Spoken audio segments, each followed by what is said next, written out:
Hey guys, so for today's video I decided to do a personal growth type video.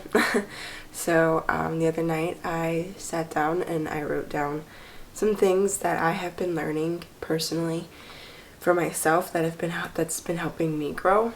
Anyways, I have 7 things to share.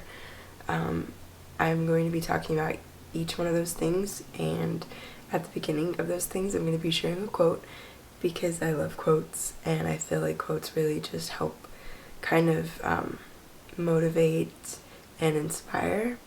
So the first thing that I wrote down in your self-growth journey is letting go of your past, accepting what is and what isn't. In order to love who you are, you cannot hate the experiences that shaped you. What you've been through, whether it's been hard or unfair, like that's made you who you are today. And you get to choose. You get to choose how your experiences shape you. You know, bad things happen all the time, but you get to choose what kind of person you want to be after that experience. Do you want it to teach you what not to be, or do you want to become that experience? For me personally, you know, my dad leaving and not being in my life and the things that happened, it's brought me closer to God, and I wouldn't trade that for the world. If it's out of your hands, it deserves freedom from your mind too. So when anything ever happens to me, I'm always trying to find answers. I'm always trying to question and be like, why did somebody do this to me? What makes them just wake up and decide to make that choice? I am starting to realize that I cannot always have the answers. Sometimes I will never get the answers, and sometimes the answers aren't always better. So, you know, it's accepting that it's out of your hands. It deserves to be out of your brain too. Like, let it go. Don't let it hold you back from being who God wants you to be. I feel like that is a big step, like your first big step to growing and allowing yourself to, you know, move forward. Number 2 is appreciating the now, living in the now. And that was such a hard thing for me. Appreciate where you are in your journey, even if it's not where you want to be. Every season serves a purpose. So, you know, just remember that where you are now, even though it may not be perfect, instead of always looking at what you don't have and always asking, why this, Lord? Why am I going through this? Start asking God, like, what do you want me to learn in this season of my life? What can you teach me? What is it that you can show me that can prepare me for my future and for the plan that you have for my life? The third is working on you, healing, learning to say no to things, you know, focusing on yourself, falling in love with yourself. So my quote for this is, what a waste to believe you're not worthy of this space you take. I'll speak from experience. I want to meet everybody's needs, the people that I care about. I want to be everybody's everything. And I felt like if I wasn't there for them, I was failing them. I am learning that I cannot be that, because if I am everybody else's everything, I can't take care of myself.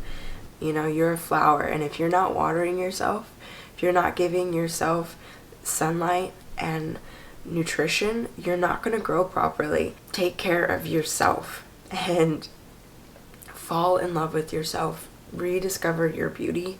It's unbelievable what loving yourself does. Number 4 is cleaning out your closet. And I do not mean your clothes. I mean your thoughts. Cleaning out your thought process, your thought patterns. My quote for this one is, you'll be amazed at what you attract after you start believing in what you deserve. And another quote is a 6-word story. Eliminate what doesn't help you evolve. Once you start realizing what you are worthy of and you start thinking that, you'll be so much better for it. You know, what you think and what you open your brain to is what you're gonna reap. So if you're constantly thinking negatively, you're gonna see a lot more negativity in your life. just because that's what your mind is going to be always like thinking on. So, but if you start thinking positively, you're going to start seeing the more positive in your life. For me, at a young age, when my father left, I started taking it on myself and thinking there was something wrong with me. I grew up with that mindset, and so it became normal to me, it became second nature. But as I'm getting older, I'm realizing that that's not healthy. That's not how God wants me to think. So anytime something triggers that, I have to redirect my thoughts. You know, it's all about reteaching, and it takes time, it takes process. Just like when a kid is learning to walk, they don't just stand up in one day and they're walking. Like, they crawl, they start walking, then they start running, and before you know it, like, you don't even remember when you didn't know how to walk. So it takes a lot, but I promise you it is worth it. So number 5 is your comfort zone, stepping out of your comfort zone.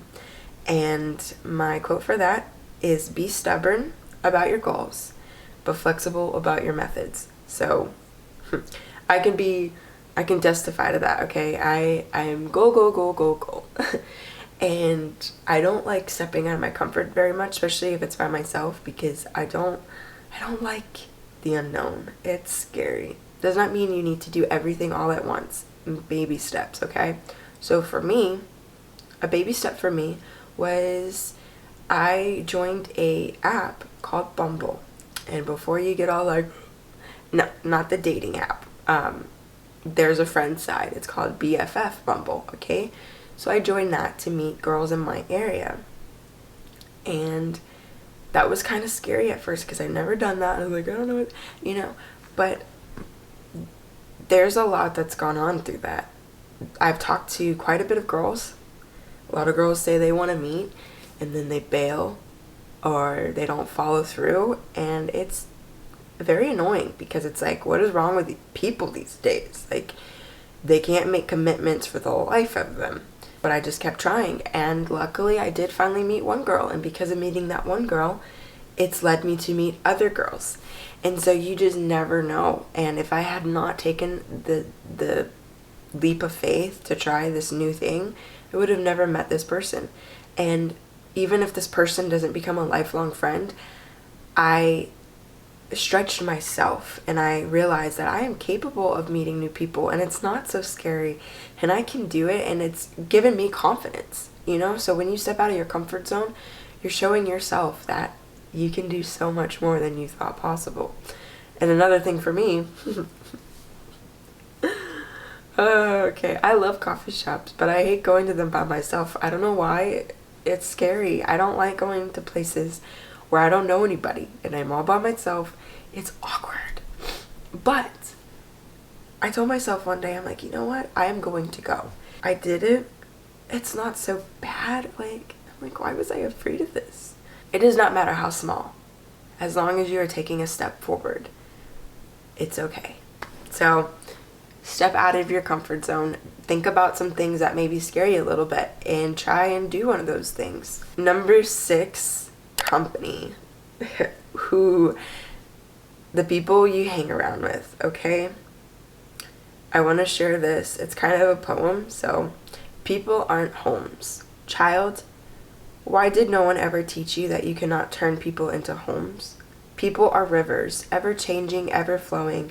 They will disappear with everything you put inside them. Still, your home does have a heartbeat, but it isn't one locked up in someone else's chest. Just look inside your own. It's kind of, think about yourself, okay? You are a home. You have to think about protecting that home. Nobody just lets a robber walk into their house and take something. Nobody does that. So why are you going to let people that do not strengthen you come into your home, to your thoughts, your spirit, and tear you down? You're not. Don't let anybody do that. You know, and I know that there's people who are like snakes and they know how to play the part, you know, and that's when you just pray and ask God for discernment. There are plenty of times where we are aware of people and we are aware of what they do, and we are aware enough to know that, you know what, I don't want to involve myself with that. But we allow ourselves to be anyways because we don't want to be alone, or we're afraid that we're not going to fit in. It's not worth it. Save the best for the last is God. Okay? Having a walk with God. My quote for this one is, you cannot expect God to be the source of your peace if the world is the source of your satisfaction. The biggest thing that I have been learning through this is the more that I discover God and the more that I discover His beauty, the more that I discover of myself, because I am His child. So the more that you draw closer to God and the more you connect with God, the more you are going to honestly connect with yourself and understand who you are as a child of God. I think that's extremely big. Reading your word, talking to God, and it does a wonder for your spirit, and it really brings so much joy and comfort and peace knowing that there's somebody always there listening and ready for you. It's like any type of relationship. If you don't talk, you can't get to know the person. So it's the same with God. In order for us to get to know Him, we have to spend time with Him. That is the last thing. Remember, it's a process. It takes time, but it's worth it. So I also went ahead and I made a free background for your phone. It has a quote on there. And I made a PDF of a journal, like journal prompts for self-reflection that go along with each of these 7 things that I talked about. Those are free, and I'm going to link those at my blog, and then I'll have the link to my blog in the description down below, so you guys can go and get those things. But yeah, I hope you guys enjoyed this video. If you did, please give it a thumbs up, and if you guys want to see more content like this, let me know in the comments down below. I hope you enjoyed it, and God bless. Remember to be you, and I will see you in my next video. Bye.